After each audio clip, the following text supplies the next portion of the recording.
Both wrists, 2 words. That was all he said. And Emma Laurent felt her entire carefully built world crack straight down the middle. She had pulled her sleeve down. Fast. Automatic. The way she always did, the way her body had learned to move before her brain even gave the order. But Adrian Vulov had already seen it. The bruise. Deep purple ugly spreading from her wrist to the inside of her forearm like a handprint pressed into skin and left there on purpose. He didn't look away. Adrian Vulov, a man entire city governments were afraid of, sat down. His coffee folded his hands on the counter and looked at her like she was the only thing in the room worth paying attention to. Both wrists, Emma.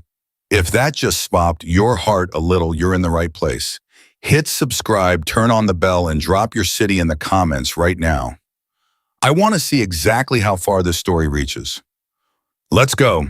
The Vulov estate had one rule that mattered above all others. Not the rules about the study on the second floor. Don't enter without permission. Don't touch the desk. Don't ask about the filing cabinets. Not the rules about the East Wing and after 9 p.m., or the rules about who used which entrance, or Greta's iron clipboard law. That staff didn't linger in any room after their task was complete. The rule that mattered was simpler than all of those. You did not exist here unless you were needed, and the moment you were no longer needed, you ceased to exist again. Emma Laurent had been following that rule for 6 weeks without a single misstep. 6 weeks of arriving at 6:45, not 6:30, not 7 because the contract said 6:45, and Emma treated the words of a contract the way a drowning person treats a rope. 6 weeks of long sleeves, pressed uniform hair, tied back eyes down. 6 weeks of being exactly invisible enough to survive. She was very good at surviving. She was standing in the East Wing bathroom on a Tuesday morning, third room running behind. Mine somewhere it shouldn't have been when she realized she'd left her cleaning caddy in the kitchen. A small mistake, the kind she didn't make. She'd been distracted. The argument from the night before kept replaying the specific escalation of it, the point where words stopped and something else started, the sound of a door hitting its frame so hard that the picture in the hallway swung sideways and hung there crooked for the rest of the night like an accusation. Stop, she told herself. You're here. You're at work. Stop. She retraced her steps. Main corridor, formal dining room, kitchen, and walked directly into the one situation she had spent 6 weeks successfully avoiding. Adrian Vulov was standing at the kitchen island. Emma stopped so fast her shoes squeaked against the floor. In 6 weeks, she had learned the geography of his absence, which rooms he left before she arrived, which corridors he didn't use in the mornings, which hours were safe. She had cleaned his bedroom, made his bed, moved through the intimate architecture of his private space without ever once standing in the same room as him. Until right now. He was taller than she'd expected. Broader. Dress shirt sleeves rolled up, no jacket yet. Reading something on his phone with the absolute stillness of a man who didn't fidget, didn't shift his weight, didn't waste motion. A coffee mug steamed beside him. He didn't look up. Emma breathed. One breath, controlled, she crossed to the counter, eyes down, hand, reaching for the caddy handle. You're the new one. Low voice, even, not a question, not an invitation, just a statement spoken the way facts were spoken. Yes, sir. Emma, still reading his phone. Laurent?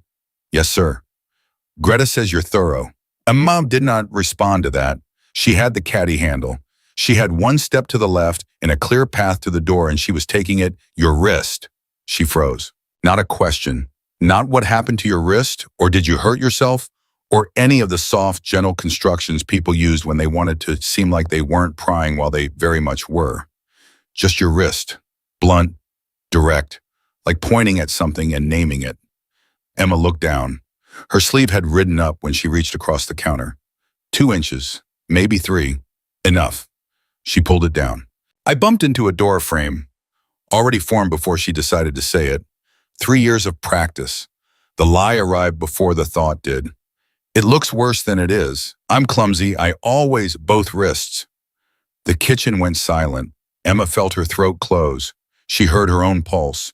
She didn't move and she didn't speak. And for 4 full seconds, the only sound in the room was the faint hum of the refrigerator and the distant sound of birds outside a window that felt very far away. He had put down his phone. She could feel it without looking. The specific quality of attention that changed when a person put down what they were doing and turned their full focus onto you. She had learned to sense that shift, what kind of attention it was, whether to brace for it. She made herself look up. Adrian Vulov was looking at her the way she had been hoping he wouldn't. Not with pity, she was braced for pity. Not with the knowing, uncomfortable sympathy that people offered when they wanted credit for noticing. He was looking at her the way someone looked at a problem they were already solving in their head.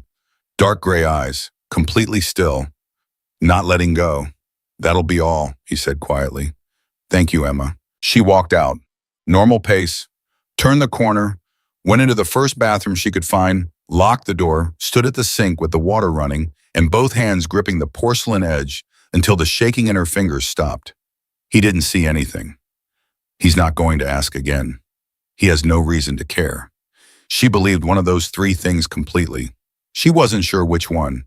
She thought about it every room she cleaned for the rest of that day. The specific way he had said it, not your wrists as a plural, but both the word that meant he had already been looking before she pulled her sleeve down.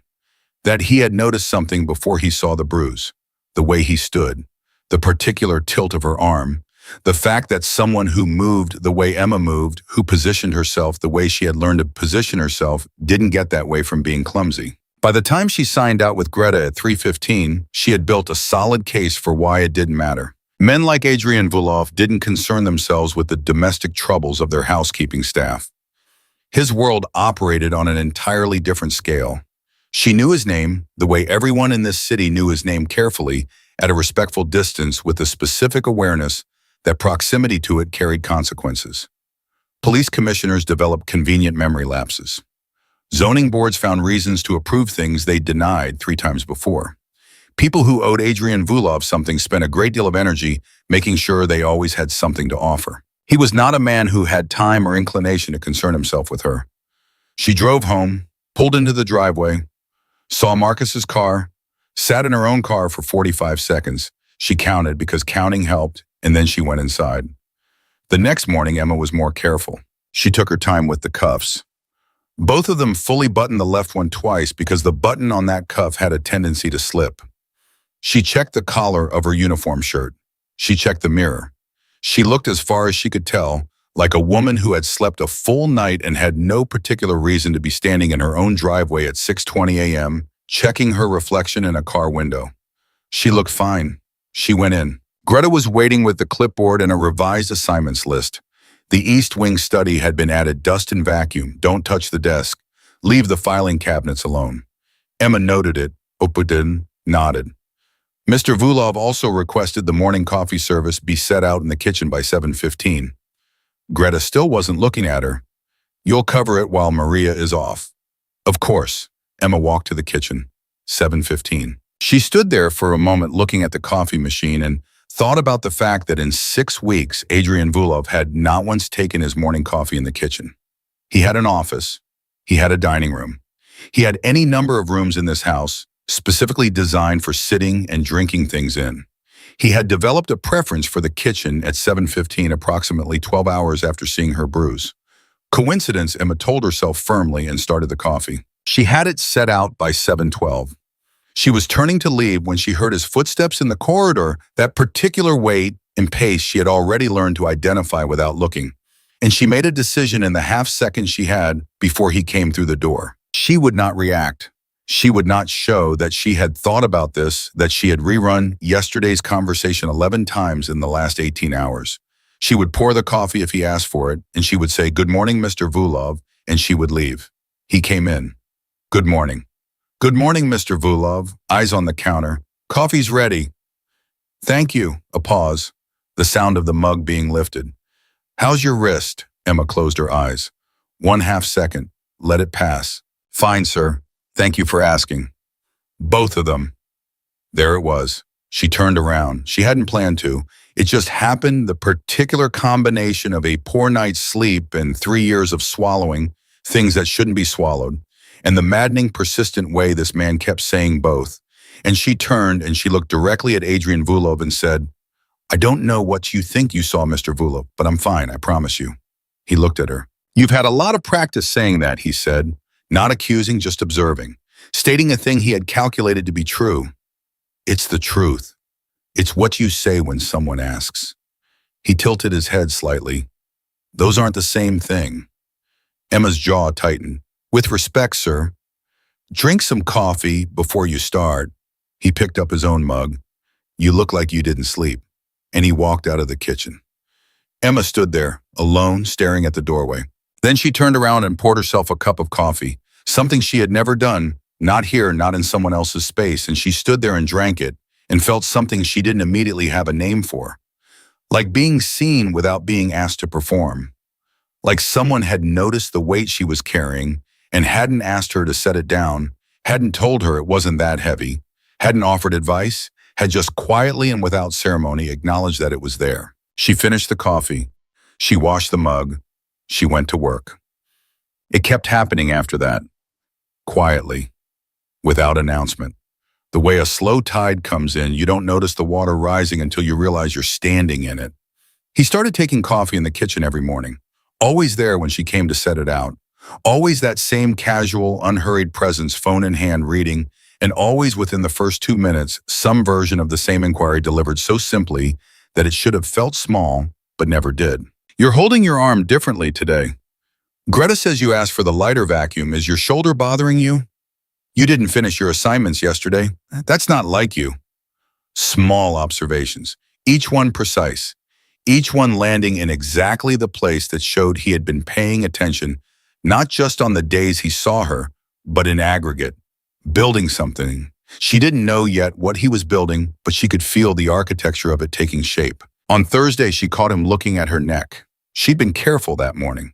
She was always careful, but careful had limits, and the collar of her uniform was only so high, and she had spent 40 minutes that morning trying to find an angle in the mirror where it couldn't be seen at all, and there wasn't one. She had told herself, it'll be fine. He won't notice. It's not even that visible from more than a few feet away. She had been dusting the high shelf in the East Wing hallway.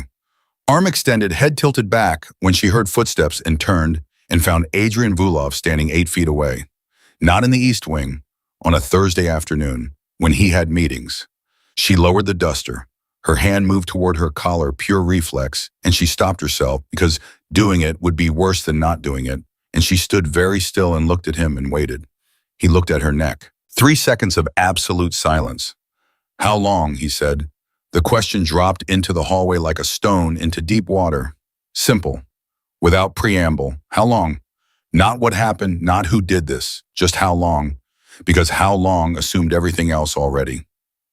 Mr. Vulov, how long has this been going on, Emma? This is a private matter. Her voice came out steadier than she felt, and she was grateful for that, the one thing that hadn't deserted her. I appreciate your concern, but I'm your housekeeper. What happens outside of this house is not, who is he? Her breath caught. The words were quiet. Dangerously quiet, not a shout, not anything that would have registered as threatening in the conventional sense.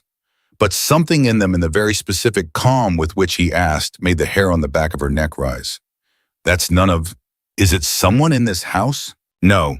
Fast, too fast, she heard it herself. The speed of the denial, the reflex speed of someone who had been asked versions of this question before and knew exactly which answer stopped the asking. But the speed itself was an answer, and she could see from the subtle change in his expression that he understood that too. Not someone in the house, but someone. Absolutely certainly someone. He nodded once, slowly. Something had shifted behind his eyes, something that had moved from observation into a territory she couldn't quite name. Not anger, not yet. Something colder than anger, more deliberate. You don't have to tell me anything you don't want to, he said, but I need you to hear something. Emma waited. I'm not going to stop noticing. She stared at him. That's all, he said. That's what I needed to say. He held her gaze for one more moment. Then he nodded once and turned and walked back down the corridor. Emma stood there with the duster in her hand and her heart hammering against her ribs and her throat aching with something she couldn't swallow down, no matter how hard she tried. I'm not going to stop noticing. She called her sister that night. She didn't plan to. She had been sitting in the bathroom with the water running, another old habit. The running water, the white noise of it, the way it created the illusion of privacy when she picked up her phone and pressed the contact before her brain caught up with her fingers. 3 rings. 4. Emma, surprise in her sister's voice. Real surprise they hadn't spoken properly in 7 months. Emma had let the distance grow deliberately. Easier that way, safer. Fewer questions. Hey, is everything? I'm fine. First words out. Automatic. Then she stopped, heard them hanging in the air, thought about what Adrian had said. You've had a lot of practice saying that. Silence on the line. Emma. Softer now. Her sister's voice doing that thing it used to do when they were young and Emma had fallen off her bike or failed an exam, that particular gentleness that Emma had spent 3 years trying to avoid because it made her want to say things she couldn't unsay. Talk to me. Emma's voice stopped, started again. I just wanted to hear your voice. You can do that whenever you want, anytime. I know. She didn't know. She had believed for 3 years that she had to earn the right to need things. That need was dangerous. That asking for anything created debt, and debt created consequences. I know. Are you sure you're okay? Yeah, Emma said. I'll call you this weekend. She hung up, set the phone on the edge of the bathtub, sat there for a long time with the water running. In the other room, the television was on. She could hear Marcus moving around, the particular sounds of his evening, the specific trajectory from one mood to the next. And she had learned that trajectory so well she could predict it. Now had calibrated her own behavior to it, the way you calibrated to whether what to say, when it was like this, what not to say, how to make yourself small enough to be unremarkable, uninteresting, not worth the energy. She was very good at being not worth the energy. She thought about Adrian's voice in the corridor. I'm not going to stop noticing. She thought about what it had cost him to say that. A man like him, a man for whom showing care was probably its own kind of vulnerability, its own calculated risk. He had said it anyway, directly, without dressing it up in softness or pretense. She thought about his sister. 10 years younger, long sleeves, a man who was very good at making sure the marks were in places people wouldn't see. She thought about the way he had said it, not with the practiced cadence of someone who had worked through it in therapy or delivered it often, with the flat, permanent weight of someone who had been carrying it for 20 years without putting it down. I wasn't looking, and I told myself that meant there was nothing to see. Emma turned off the water, dried her hands, opened the bathroom door. Marcus was on the couch. He looked up when she came in. There you are, he said, not threatening, not yet. That particular warmth that sometimes came in the evenings, the version of him that she had fallen in love with 3 years ago, before she understood that warmth for Marcus was never unconditional. Come sit with me. She went and sat with him. She looked at the television. She made the right sounds at the right times. She calculated the angles of the evening the way she always did, and in the back of her mind, very quietly, like something waking up from a long sleep, I'm not going to stop noticing. Friday morning came gray and still. Emma arrived at 6:45, set out the coffee, waited. He didn't come. 7:15 passed, 7:30. She finished the kitchen, moved to the east wing, started on the study, dusted, vacuumed the edges, did not touch the desk, did not open the filing cabinets. She was on her knees by the bookcase, reaching for the low shelf with the dust cloth when the door opened. You're limping. Emma sat back on her heels, looked up. Adrian Vulov stood in the doorway. Not casual this time, he'd been somewhere or was going somewhere. Jacket on expression, carrying the particular compressed energy of a man who had already been dealing with things before 9 a.m. But his eyes were on her. On the way, she had shifted her weight when she stood. I twisted my ankle. She rose carefully. Last night, on the stairs. Which stair? Emma blinked.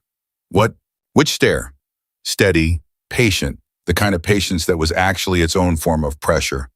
At the bottom where they turn, or I don't remember which. You always remember things, Emma. He stepped into the room. Not toward her, just into it, removing the distance between them and the door. You remember which rooms you've finished and which ones you haven't. You remember which days Greta changes the assignment rotations. You remember exactly how long you've been working in a given room. You pay attention to things. A pause. So do I. She held his gaze, willed herself not to look away. What do you want me to say?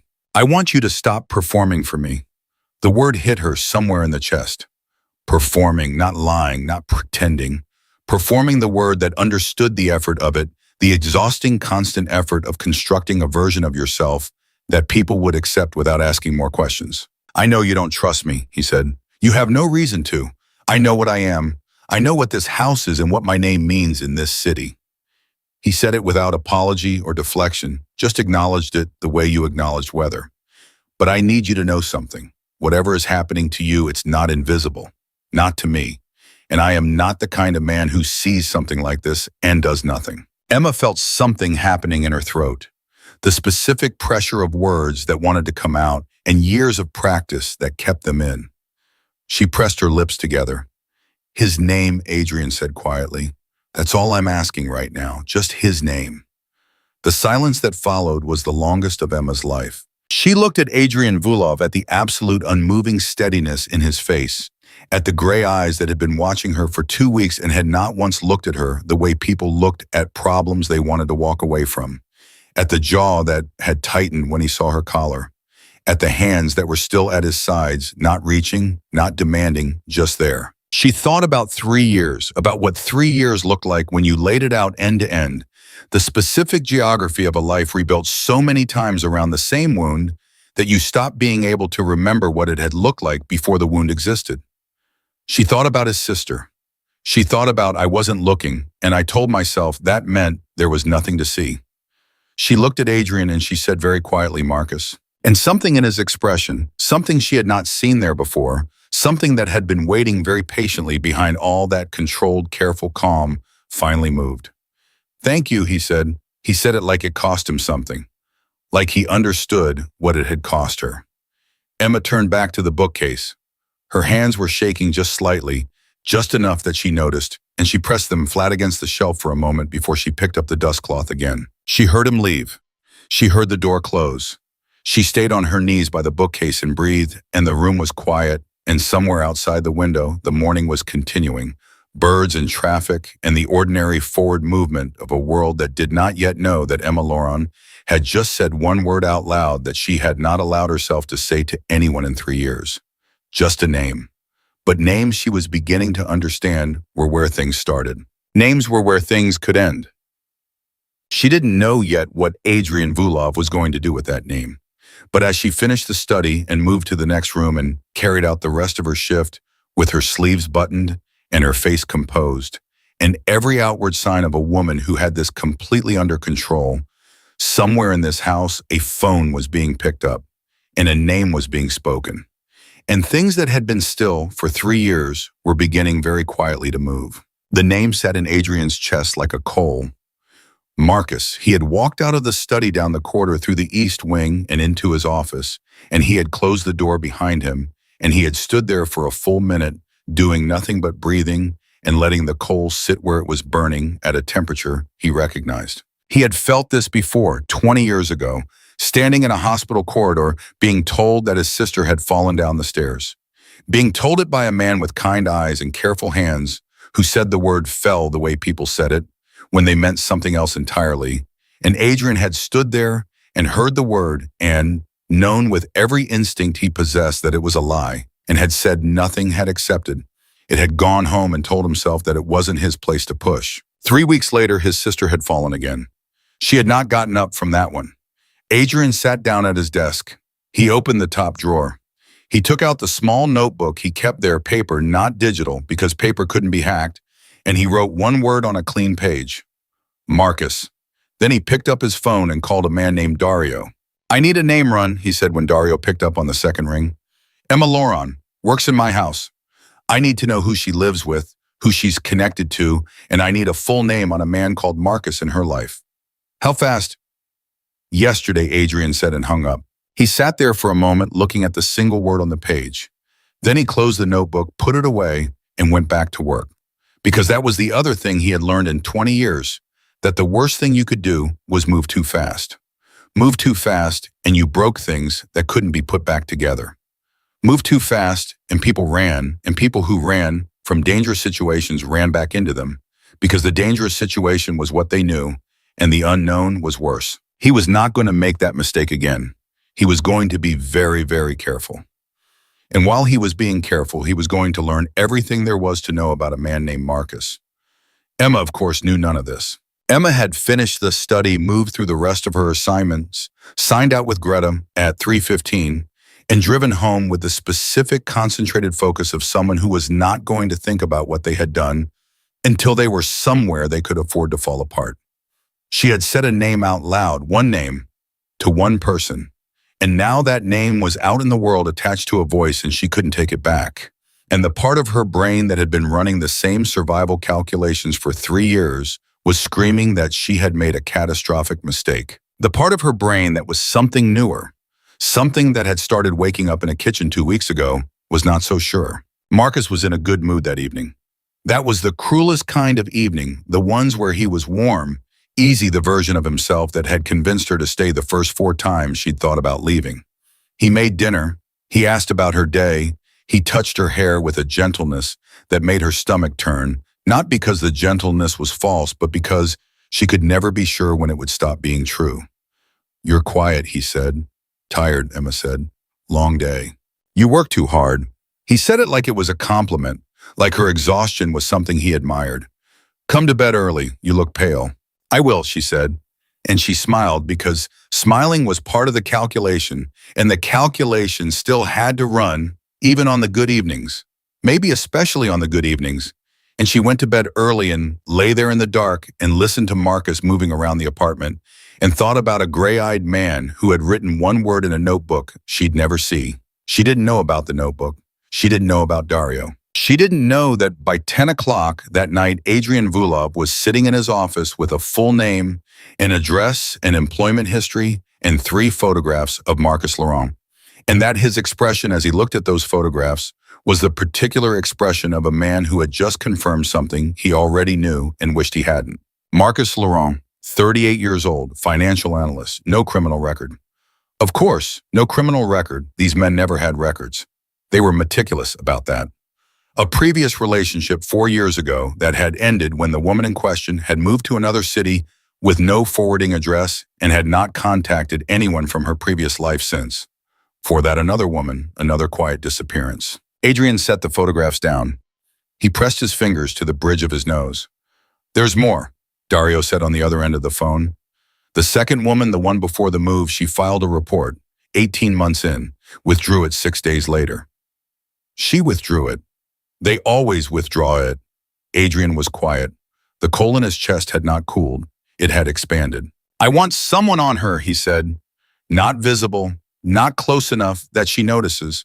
Just if something happens, I want to know within 5 minutes." "Done." A pause. "Adrian, what are you planning to do here?" "I don't know yet," Adrian said. "I'm being careful." "You're never careful when it's personal." "It's not personal." The silence on the other end of the line said very clearly that Dario did not believe him. "Just put someone on her," Adrian said and hung up. He sat in his office for a long time after that. He looked at the photographs. He thought about his sister. He thought about Emma's face in the study doorway, the specific quality of the silence before she said the name, the way her lips had moved around it, like the word was something she was releasing rather than something she was giving. The particular courage of a single syllable. "Marcus." He thought not this time.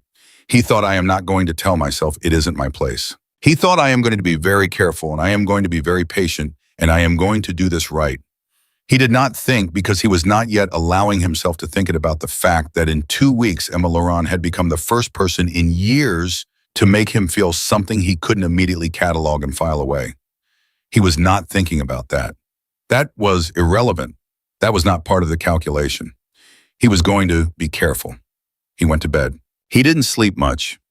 Monday came and Emma came with it, and when she set out the coffee at 7:12 and he came in at 7:15. Everything looked exactly the same as it had the week before, except that now there was a name between them, a name she had given him and he had taken without telling her what he was going to do with it. And Emma stood at the counter with her back to him for 3 seconds longer than usual before she turned around. "Good morning," she said. Careful, watching him. "Good morning." He poured his coffee. He didn't ask about her wrist.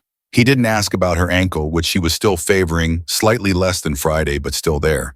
He just stood there, coffee in hand, and said very casually, "How was your weekend?" Emma blinked. Fine. Do anything. Oh, Haja. Not really. She was looking at him the way she had never looked at him before, like she was trying to read the subtext of a conversation that hadn't started yet. Like she knew something was different but couldn't locate the difference. Stayed home mostly. Good, Adrian said, and he meant it in a way that she would not have understood if she'd heard it good, as in good. Dario's man saw nothing that required a phone call. Good the weekend was quiet good. He put his mug down, started to leave. Then he stopped and turned back and he said, and this was not planned. This arrived in his mouth before he'd decided on it. Emma, if you ever need to not go home, you can stay here. She stared at him. There's a room on the 3rd floor. Staff room. It's empty. Greta has a key. He held her gaze. That's all. He left. Emma stood in the kitchen for a long time. She was still standing there when Greta came in to check the coffee supply and found her with both hands flat on the counter and an expression that Greta, who was not a perceptive woman by nature, found unusual enough to mention. Are you all right? Yes, Emma said. Sorry, just thinking. Greta annotated something on her clipboard and left. Emma picked up her caddy and went to work. She didn't tell anyone about the room on the 3rd floor.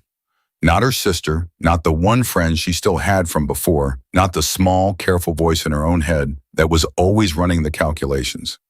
She filed it away in a place she didn't visit often, the place where she kept things that were too fragile to examine in daylight, things that might dissolve if she looked at them directly. It stayed there all day.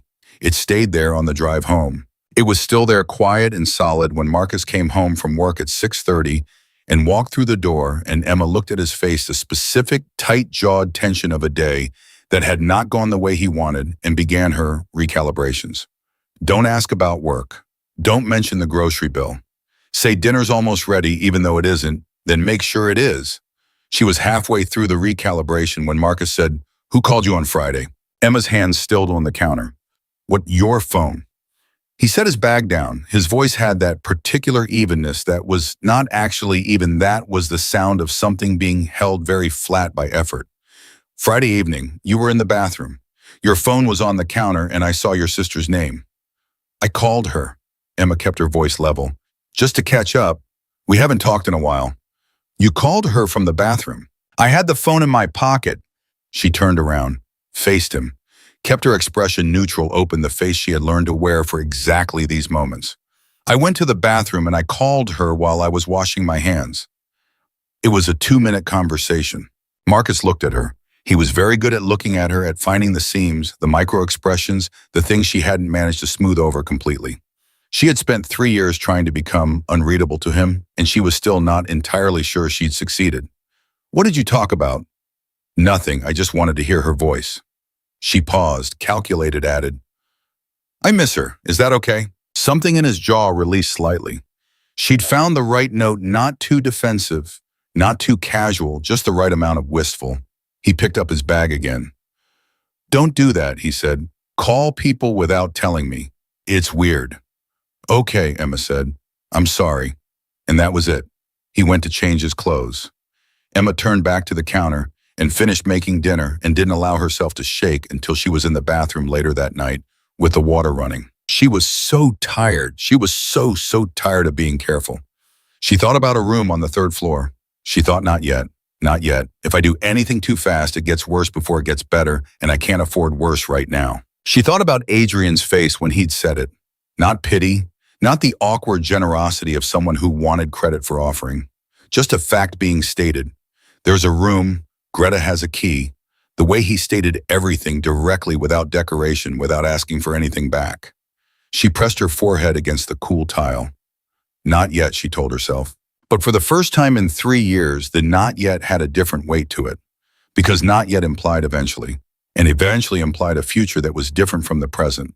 And Emma Laurent had stopped believing in futures that were different from the present such a long time ago, that the idea of one felt dangerous and new and terrifying in the way that hope was always terrifying, because hope meant there was something to lose.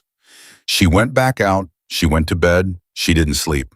Tuesday morning, she arrived at 6:45, and something was different. She felt it before she could name it, a subtle shift in the atmosphere of the house, the particular tension that gathered in a space when something had happened or was about to happen.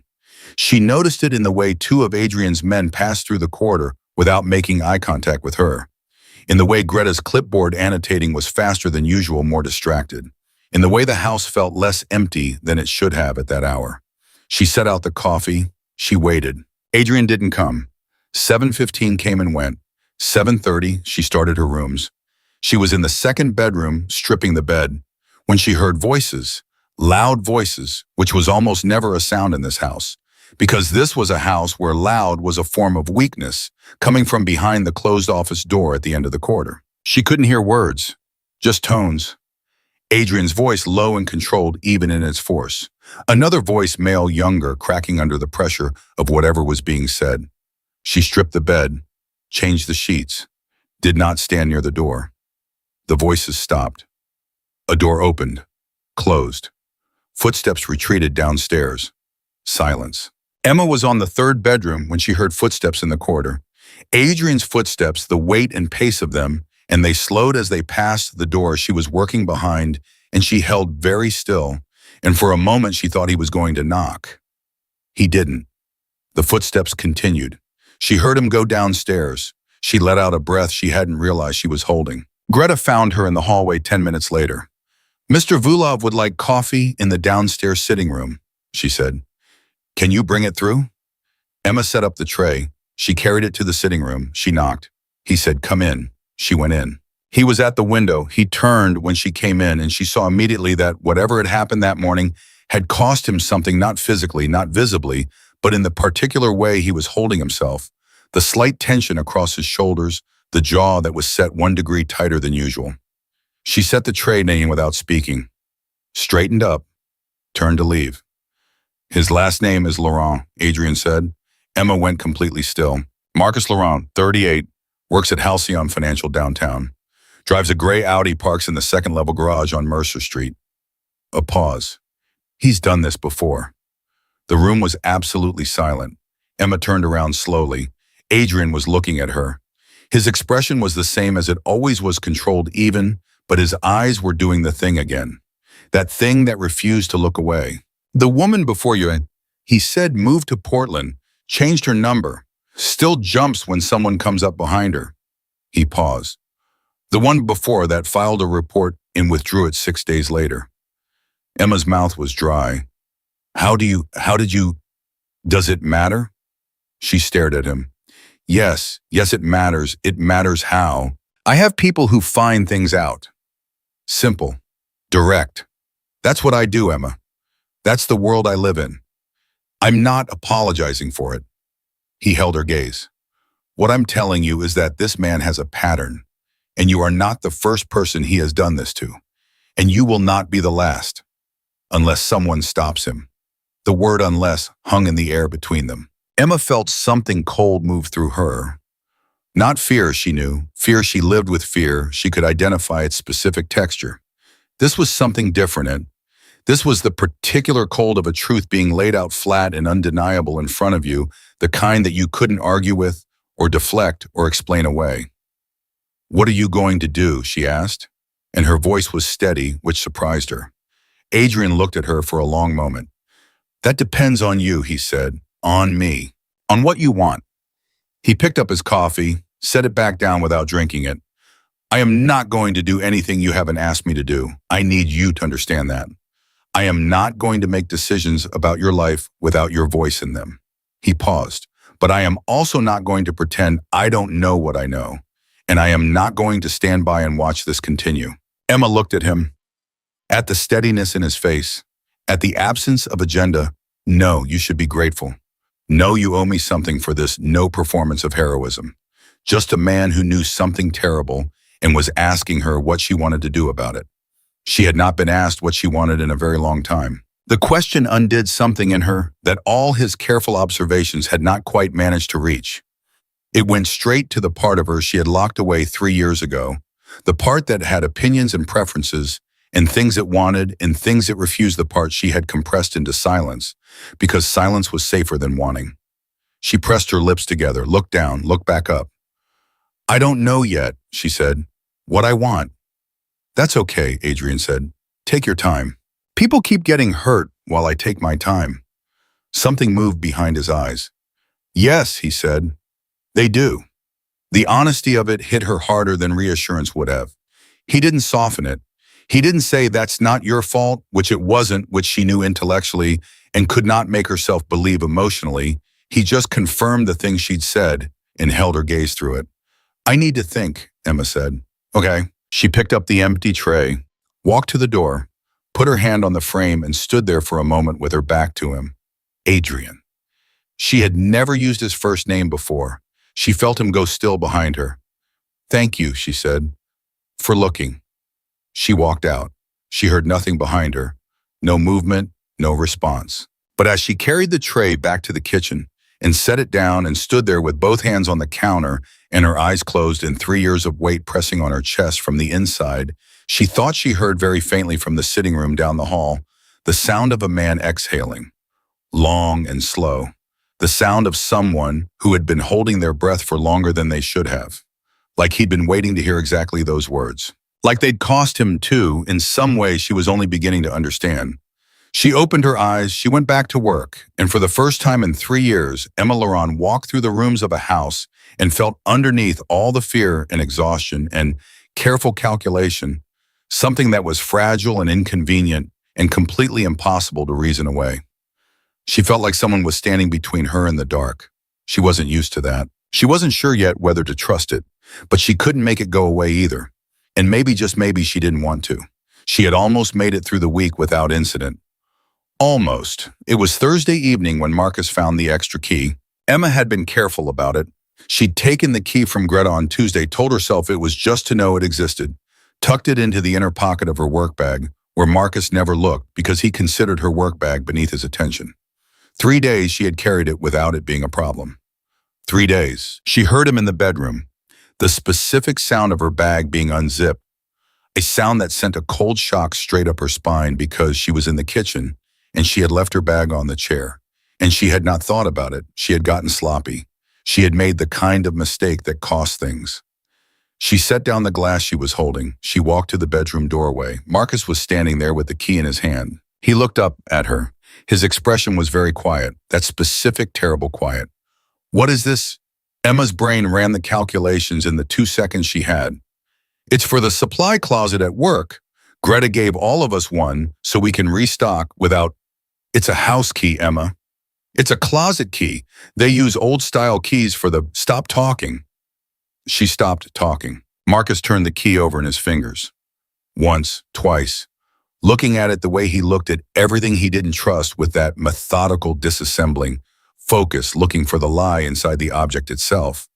Then he looked up at her again. Whose house, Marcus? Whose house? It's not a house key, I told you.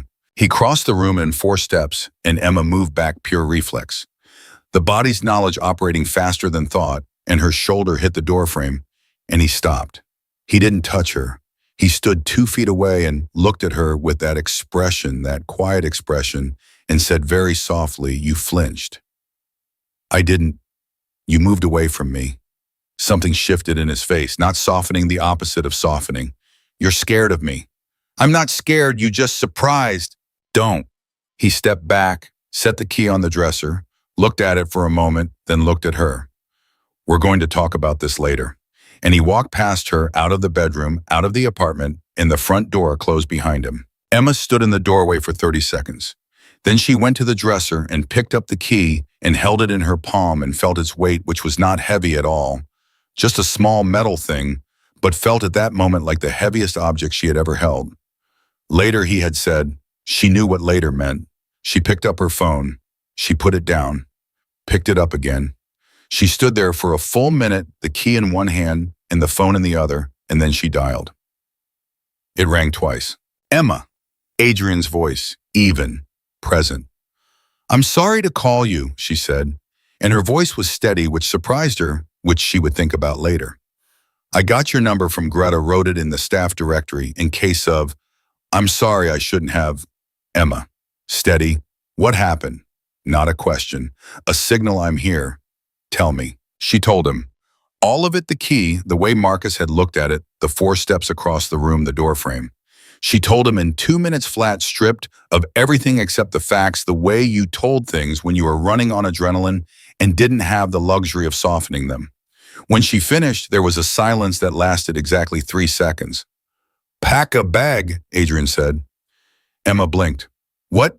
A bag, whatever you need for a few days. Pack it now. He might come back, and if he sees me packing, how long does he usually stay out when this happens?" She knew the answer immediately, because she had tracked it, because tracking was how she survived. 2 hours, sometimes 3. "You have time. Pack light, pack fast." His voice had not changed, still, even still calm, but there was something underneath it now, something that had moved into a different register. Purpose, wow. Third floor room, you know the code for the side gate. Greta gave it to me when, use it, don't ring the front, just come. Adrian. She said his name and her voice finally did what it had been threatening to do all evening. It cracked just slightly, just enough. If I leave tonight, she stopped, started again. That changes everything. "I know," he said, "pack the bag anyway." She packed the bag. She was efficient about it. She had been efficient about it in her head 100 times. She had run this particular scenario. The emergency version, the fast version, the middle of the night when you have 20 minutes version. So her hands knew what to do even while her mind was running in 17 directions. Documents, medication. The $300 in cash she kept in an envelope under the bathroom sink. Clothes enough for 4 days. Done, Shermans. She was at the front door with the bag over her shoulder when she heard Marcus's key in the lock. An hour and 12 minutes. He had come back in an hour and 12 minutes. The door opened. They looked at each other. Marcus looked at the bag, at her coat, at her face. He looked at all of it in the space of 2 seconds, and Emma watched him understand. Watched the understanding move through his expression like a current through water, and she saw the exact moment he decided what to do about it. He stepped inside and closed the door behind him. "Where are you going?" he said. "I'm going to stay with my sister." She kept her voice flat. "Just for a few days. I need some space." "You need some space." He repeated it the way he repeated things when he was deciding how seriously to take them. "You've been at work all day, and now you need space." "Marcus, put the bag down, Emma." "I'm going to." "I said put the bag down." She looked at him. She thought about the key in her coat pocket, the one she'd put there when she packed the one that had started all of this. She thought about Adrian's voice, "Pack the bag anyway." She thought about the woman who had moved to Portland and never looked back. About the one who had filed a report and withdrawn it 6 days later. She thought, not this time. "I'll call you when I get to her place," Emma said, and opened the front door and walked out. She heard him say her name behind her. Once. Twice. She heard the anger in it, the specific pitch of it rising, and she walked down the hall and did not run, because running would make it worse, because if she ran, he would follow, and if he followed, she couldn't predict what happened in a hallway, in a building where nobody would come out of their apartments for a sound they could pretend not to hear. She walked. She got to the stairwell. She went down 2 floors before she heard the apartment door open above her. She heard his footsteps in the hallway, heard him at the top of the stairs. "Emma, come back upstairs." She kept walking. "Emma." His voice changed, colder. "Don't do this." She pushed through the ground floor door and walked out to her car and got in and drove. She watched the mirror for his car for 6 blocks. He didn't follow. She drove to the Vulov estate. She used the side gate code. She went to the 3rd floor. The room was small and clean and completely anonymous. A bed, a window, a lamp. Nothing personal. Nothing that said anything about anyone. Just a room. She sat on the edge of the bed with her bag at her feet and her coat still on and her hands in her lap, and she sat there for a long time without moving. There was a knock at the door. She tensed and then recognized it. Not the knock of someone who expected to be let in without question. Someone asking. "It's me," Adrian said from the other side. "Come in." He opened the door. He didn't come inside, stood in the doorway, one hand on the frame. He looked at her. His expression did the thing she had come to recognize, the cataloging, the assessment, and then it did something else. Something she hadn't seen before. Something that was less controlled. "You're okay," he said. Not a question. An exhale. "I walked out." She said it like she still couldn't entirely believe it. "I just walked out." I know. He was right there, and I know, Emma. She looked up at him. Now what? He was quiet for a moment. Then he came into the room just one step, not imposing, just closing the distance enough to talk without the doorway between them. And he sat down in the chair across from her and leaned forward with his elbows on his knees and looked at her directly. Now you sleep, he said. Tomorrow we figure out the rest. He's going to. I know what he's going to do. His voice was steady, certain in a way that was not arrogance, in the way of someone who had already run the scenario and was not afraid of the outcome. Let me handle that part. Emma looked at him. Adrian, you can't just... I'm not going to do anything that creates more problems for you. He held her gaze. I need you to trust me. I know that's a lot to ask. I know you have every reason to not trust anyone right now. But I need you to try. She thought about everything she knew about Adrian Vulov. The name, the city, the things people said carefully, and the things they didn't say at all. She thought about a notebook with one word in it, a man named Dario who found things out. 3 photographs on a desk. She thought about the look on his face when he'd said, "You're okay." The exhale inside those 2 words. Okay, she said. He nodded. He stood up. He went to the door. Adrian? He turned. He's going to come here, Emma said, when he figures out where I am. And when he comes here, he will, Adrian said. I'm counting on it. The door closed. Emma sat there into the quiet of the 3rd floor room and turned those 5 words over in her mind and felt the hair rise slowly on the back of her neck. I'm counting on it. She didn't sleep for a long time. What she didn't know, what she would only piece together much later from things Adrian told her, in pieces, in the careful way he told her things one layer at a time, was that the moment she had called him, Adrian had made 2 other calls. The first was to Dario. The second was to a man named Ferris, who worked in a building downtown and knew Marcus Laurent's employer very well. She didn't know that by midnight, a quiet conversation had taken place in a parking garage on Mercer Street, the one where Marcus parked his gray Audi on the 2nd level. She didn't know what was said in that conversation or by whom. She only knew much later the outcome of it.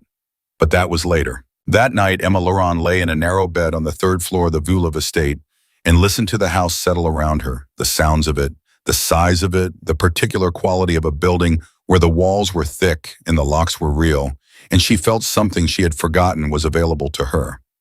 She felt safe, not permanently, not without conditions, not with the full-body certainty of someone who knew the danger was gone, but safe enough, safe for right now, safe for tonight. She slept. She didn't hear Marcus Laurent's car pull up outside the estate at 11:47 p.m. She didn't hear him ring the front gate. She didn't hear the conversation between Marcus and the 2 men who came to the gate instead of anyone else. A conversation that lasted 4 minutes and 20 seconds and ended with Marcus getting back in his car. She didn't hear Adrian's footsteps on the stairs at 12:15, pausing outside her door, then continuing. She slept through all of it, which was in its own way the first sign that something was shifting, because Emma Laurent had not slept through anything in 3 years. Morning came. She woke up and for exactly 3 seconds didn't know where she was. Then it came back, all of it, the bag on the floor, the key, Marcus's face in the doorway, the drive here, and she sat up and put her feet on the floor and sat there with her hands in her lap, the way she had the night before taking inventory. She had left. She had actually left. The size of that fact was different in the morning. At night, it had been adrenaline and momentum, and Adrian's voice saying, pack the bag anyway. In the morning, it was just true, flat, and undeniable. She had left and she was here, and whatever came next came from this. She showered, she dressed, she went downstairs. Adrian was in the kitchen. Not reading his phone this time, he was just there standing at the island with a coffee, and when she came in, he looked at her and something in his expression settled. You slept, he said. I did. She was surprised by it herself. I actually did. He poured her a coffee without asking, set it on the counter. She sat down on the stool across from him, wrapped both hands around the mug, looked at him. He came last night, she said. It wasn't a question. Adrian looked at her steadily. Yes. What happened? He was told you weren't here. Emma frowned. He believed that, no, a pause, but he understood that pressing the point wasn't in his interest. The way he said it, the specific, quiet weight of wasn't in his interest. Emma looked at him and thought about what that meant. What it meant when Adrian Vulov told someone that something wasn't in their interest and felt a complicated mixture of things she didn't try to separate. He's going to try again, she said. Probably. And then what? Adrian set down his mug. He was quiet for a moment, the thinking kind of quiet, not the avoiding kind. Then he said, I want to meet with him. Emma stared. You want to? Formally, directly. His eyes didn't leave hers. I want to look him in the face and make clear without any ambiguity what his options are. Adrian, if he knows I'm here, if he knows you're involved, he already knows you're here, simply stated. He's not an idiot. He knows exactly where you are. A beat. What he doesn't know yet is what that means for him. That's what I want to show him. Emma's heart was beating very fast. And what does it mean for him? Adrian looked at her. Something in his expression shifted, not theatrical, not performing anything. Just honest. It means he's done, he said, with you, with this city, with the life he's been living. He paused. That's what I intend to making him understand. Emma opened her mouth, closed it, looked down at her coffee, looked back up. He's not going to just walk away, she said. You don't know him. He doesn't. Emma. Gentle. Firm. I know exactly what kind of man he is. I've known men like him my entire life. A beat. The only thing men like Marcus Laurent respond to is a force they can't argue with and can't outlast. That's what I'm going to be. The kitchen was silent. Emma looked at Adrian Vulov at the absolute settled certainty in his face. Not aggressive, not performed, just there the way granite was there. And she thought about what it felt like to have someone speak about her safety, like it was simply a matter of course, like it was already decided, like the outcome was not in question. She had never had that before. She didn't know what to do with it. What do you need from me? She asked. Nothing right now. He picked up his coffee. Eat something. Rest. Call your sister if you want to. The house is yours today. She almost said, I don't need, and caught herself, because she did need. She had needed for a very long time, and the reflex of denying it was so deeply grooved that it operated automatically without permission. She stopped it. Okay, she said. He nodded. He started to leave. Adrian. She said his name and he turned. She looked at him for a moment. This man, who had written a name in a notebook, who had put someone on her without her knowledge, who had stood in a doorway the night before and said, you're okay. Like he had been genuinely afraid she wouldn't be. Why are you doing this? He was quiet for a moment. Because someone didn't do it for my sister, he said. And I have spent 20 years understanding exactly what that cost her. He left the kitchen. Emma sat alone with her coffee and her hands around the mug and the sound of the house around her, and she thought about his sister, a girl she had never met and never would, and about the weight that 20 years of a thing like that put into a person's bones.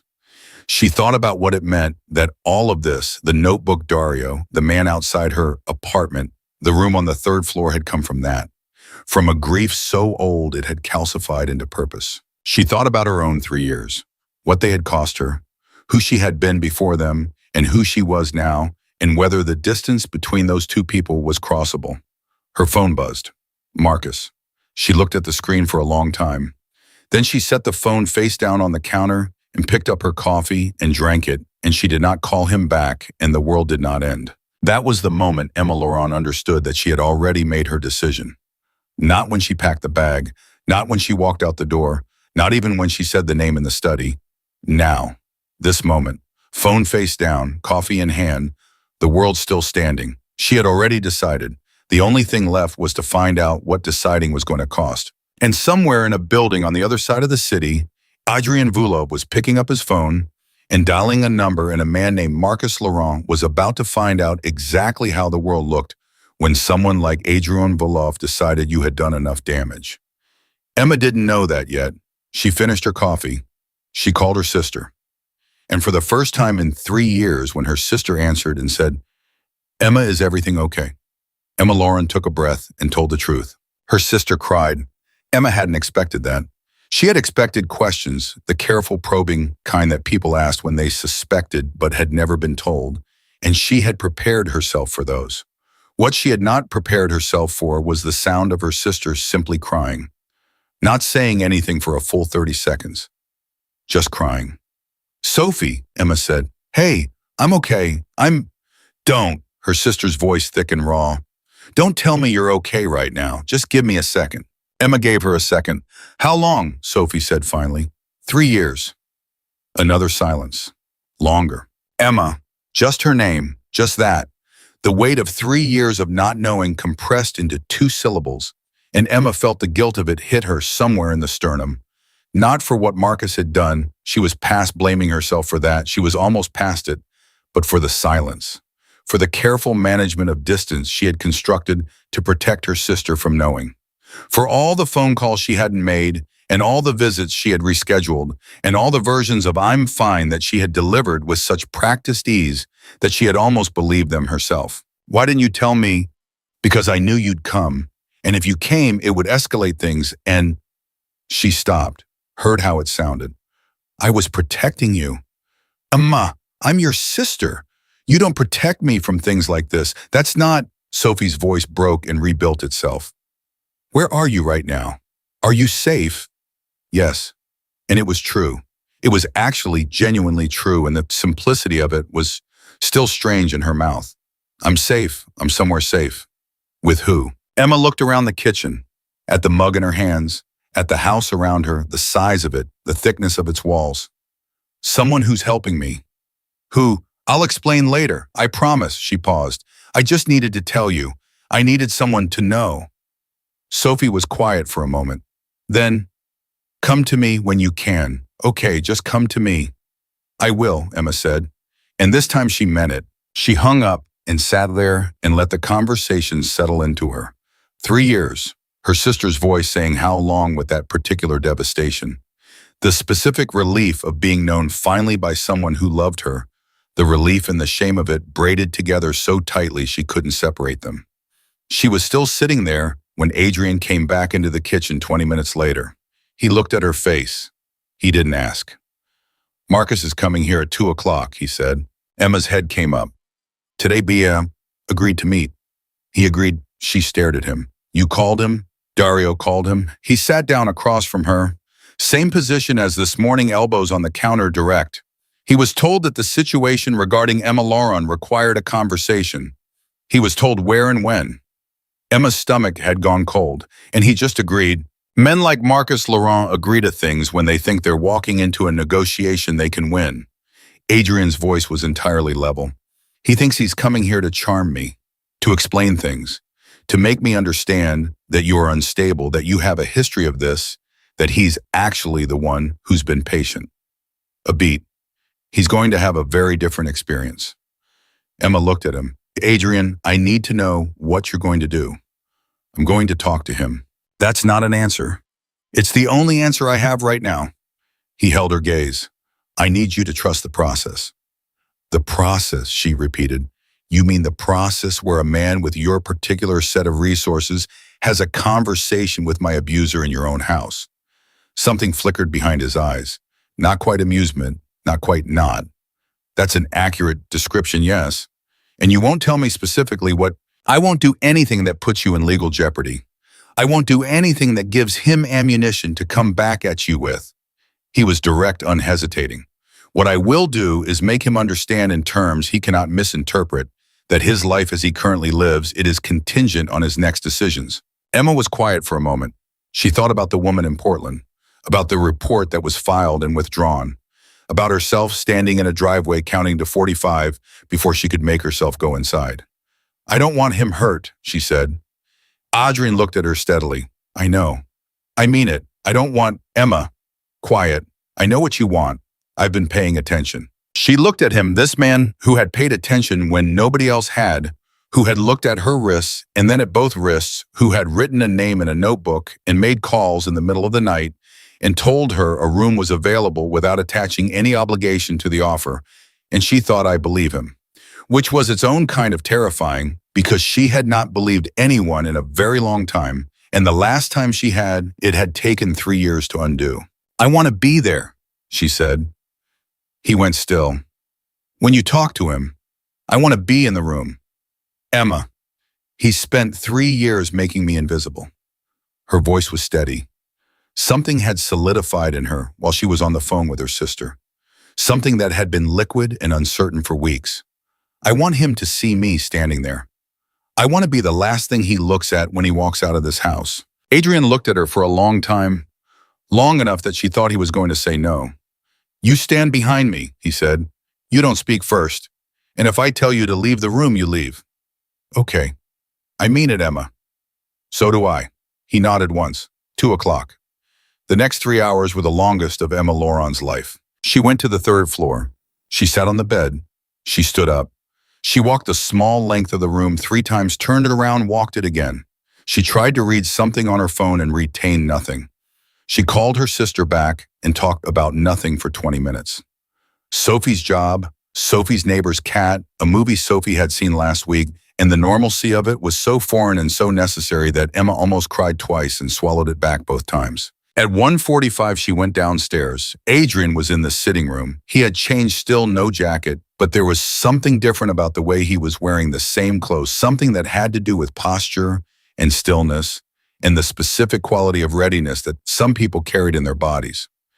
He looked at her when she came in. How are you doing? Ask me in 20 minutes. Something moved at the corner of his mouth. Not quite a smile. Fair enough. They waited. At 2:03, the front gate buzzed. Adrian nodded at someone Emma couldn't see, and the gate opened, and 2 minutes later, she heard the front door and then footsteps across the marble entry, and then Marcus Laurent walked into the sitting room. Emma had prepared herself. She thought she had prepared herself, but the thing about Marcus was that he always looked exactly like himself, well-dressed, well-groomed, the specific confidence of a man who had never once in his life walked into a room feeling like he belonged there less than anyone else. He looked normal. He looked like someone's colleague, someone's neighbor. He looked like the man she had met at a dinner party 3 years ago who had made her laugh for the first time in months. He saw Adrian first. Then he saw Emma. His expression moved through 4 things in 2 seconds. Surprise, reassessment, something she recognized as the beginning of anger held very tightly in check, and then the decision to perform normalcy over all of it. She watched him make that decision. She had watched him make it 1,000 times. She knew what it looked like. Emma, he said, his voice was warm, that specific practiced warmth. I'm glad you're okay, I was worried. She said nothing. He turned to Adrian, extended a hand. Marcus Laurent, I appreciate you agreeing to sit down, Adrian said. Not rudely, not with the theatrical weight of a man performing dominance. Just 2 words that left no room for anything else. Marcus sat down. Adrian remained standing. He looked at Marcus with the same expression Emma had come to know in her kitchen every morning, that specific, unhurried assessment, the look of a man who was seeing everything and had already decided what it meant. I'm going to be direct, Adrian said. I don't have time for the version of this conversation where you explain yourself. I don't want your explanation. I'm not interested in your side of things. Marcus's jaw tightened, just slightly. That seems like a fairly one-sided approach to, you heard her? Flat, certain. Consistently over 3 years with sufficient technique to avoid detection. That's not a misunderstanding. That's not a difficult relationship. That's a choice you made repeatedly, and I'm not going to sit here and let you reframe it. Marcus looked at Emma. Something behind his eyes shifted. She caught it. She had always been good at catching it. The calculation of whether she had told Adrian everything, or just some things, whether there was an angle to play here. Whether charm or reason or the right arrangement of words could still work. Emma, he said, whatever you've told him, I think there are things you've left out, context that... She's not going to respond to that, Adrian said. Look at me. Marcus looked at him. I know about the woman before Emma, Adrian said. I know about the report that was filed and withdrawn. I know about the woman before that. He paused. I know things about your professional life that your employer does not currently know and that the relevant regulatory bodies have not yet been made aware of. The color in Marcus's face changed. I want to be very clear, Adrian continued, about what happens next. You are going to leave this city. Not immediately. You have 30 days to make whatever arrangements you need to make. But in 30 days, you are going to be gone. You are going to have no further contact with Emma. No calls, no messages, no showing up at places she might be. No contact through mutual acquaintances. No contact of any kind. Marcus was trying to find the right word. He was a man who believed very deeply in the power of the right word. This is completely, And if you choose not to do these things, Adrian said, and his voice had not changed at all, not louder, not colder, not more threatening in any register Emma could name. And that was the most terrifying thing about it, that it never changed. Then the things I know about your professional life will reach the people they need to reach. And the things that happened in this room will have a different kind of conversation. The sitting room was completely silent. Marcus sat very still. Emma watched him process it, watched him run his own calculations, the ones he was so good at, the ones that had kept him 2 steps ahead of every consequence for his entire adult life. She watched him look for the exit, the angle, the leverage point he could use. She watched him find nothing. "This is coercion," he said finally. His voice had lost the warmth. What was underneath it was something harder and colder and much more honest. "Yes," Adrian agreed, "it is." The agreement seemed to knock something loose in Marcus. He hadn't expected that. He had expected denial or legal framing or the performance of justified action. He hadn't expected someone to simply confirm it and keep looking at him with those gray eyes. "You're threatening me," Marcus said. "I'm giving you choices," Adrian said. "There's a difference. You're familiar with the distinction, I think." Marcus's eyes moved to Emma again. She held his gaze. She did not look away. She had practiced in the 3 hours upstairs not looking away, had sat on the bed and imagined this exact moment and reminded herself, "You are not invisible. You are not invisible anymore." "Emma," his voice had changed again, softer. The version that had always worked before, the one that reached past the fear and found the part of her that still wanted more than anything for things to be fixable. "Come on, we can talk about this. Just you and me. This doesn't have to—" "Marcus," Emma said. Her own voice surprised her. It came out even, clear, like something that had been waiting in her throat for 3 years and had finally found the right moment. "I'm done," she said. "That's all I have to say to you. I'm done." He looked at her for a long time. She saw things move through his face, the anger, the calculation, the thing underneath both of them that she had spent 3 years trying to reach and had finally understood could not be reached, was not reachable, had never been the problem she could solve no matter how small she made herself, or how careful she was, or how many calculations she ran. He stood up. He straightened his jacket. He looked at Adrian. 30 days, he said. 29 now, Adrian said. Marcus left. Emma heard his footsteps across the entry, the front door, the gate, the sound of a car engine starting pulling away, and then nothing. Emma stood in the sitting room and didn't move for a full minute. Then her legs went. Not dramatically, not a collapse, just the sudden, honest failure of muscles that had been locked in tension for 2 hours. And she sat down in the nearest chair and put both hands over her face and breathed. She heard Adrian cross the room, heard him sit down near her, not next to her, not invading the space she needed, just nearby. Present. She took her hands off her face, looked at him. "Is it over?" she asked. "That part is. Will he actually leave?" Adrian considered this for a moment. She appreciated that he considered it, that he didn't reflexively reassure her. "Yes," he said. "Men like Marcus understand consequences when they're made concrete enough. The professional information I have on him is real and it's significant. He knows that. And if he doesn't, then we have a different conversation. A beat. But he will." Emma looked at her hands in her lap. "I kept waiting for something to happen in there. Something to go wrong. I know. I kept thinking he was going to say something that would—" She stopped. "He always knew what to say.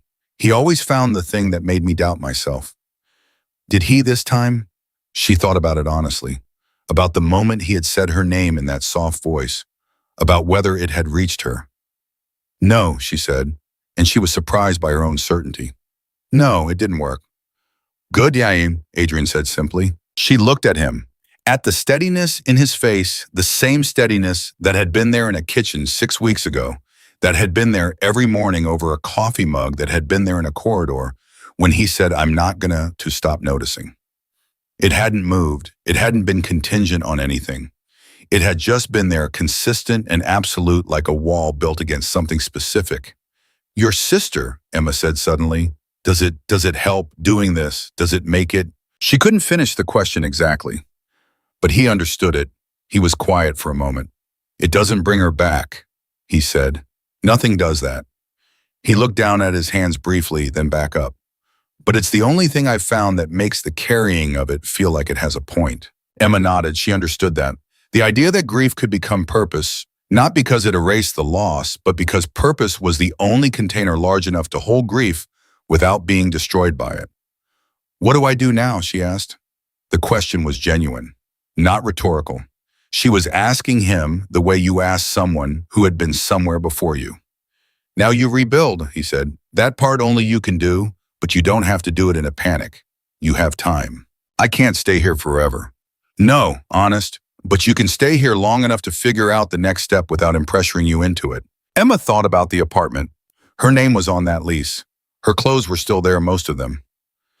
3 years of a life she was going to have to go back and collect and decide what to keep and what to leave behind.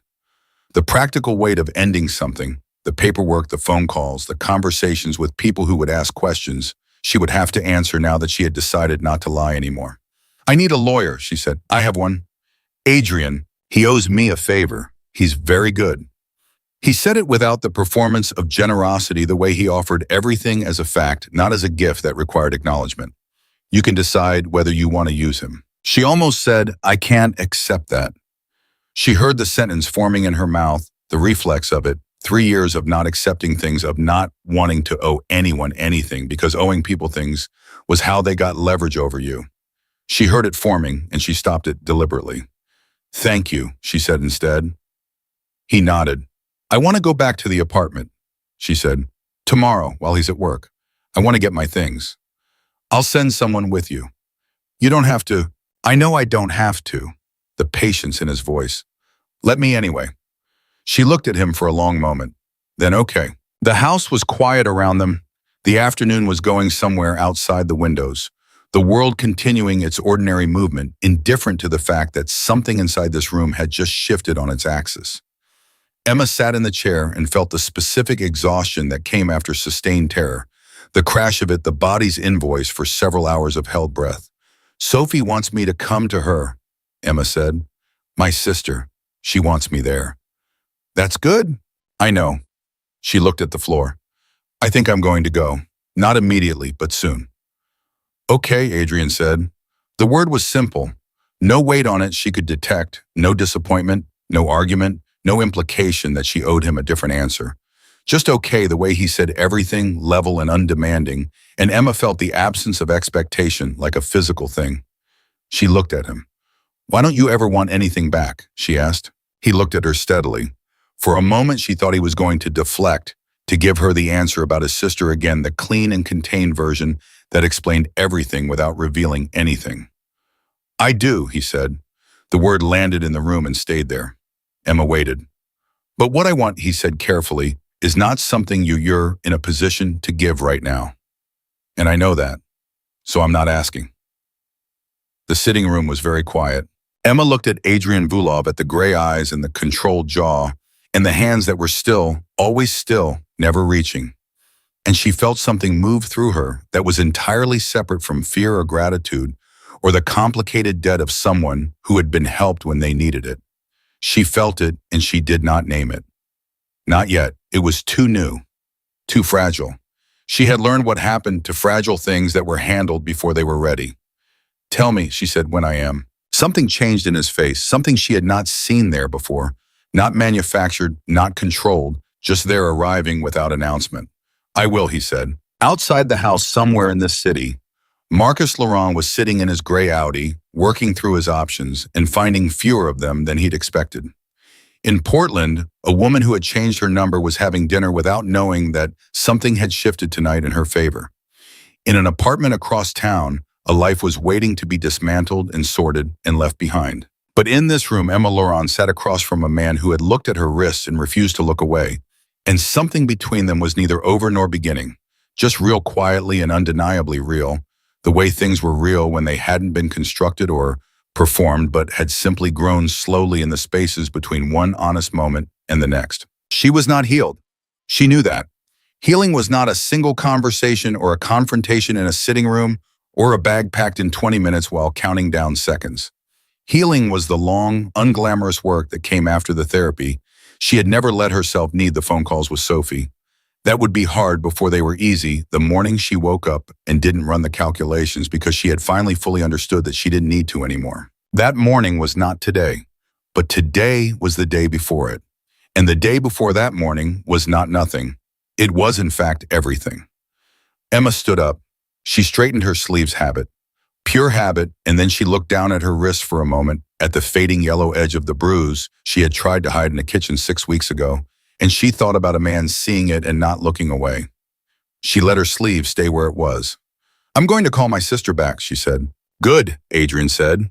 She walked out of the sitting room. She walked upstairs to the third-floor room that was neither her home nor a hotel, but was for right now exactly what she needed. She sat on the edge of the bed. She called Sophie. Sophie answered on the first ring. "Tell me everything," Sophie said, and Emma did.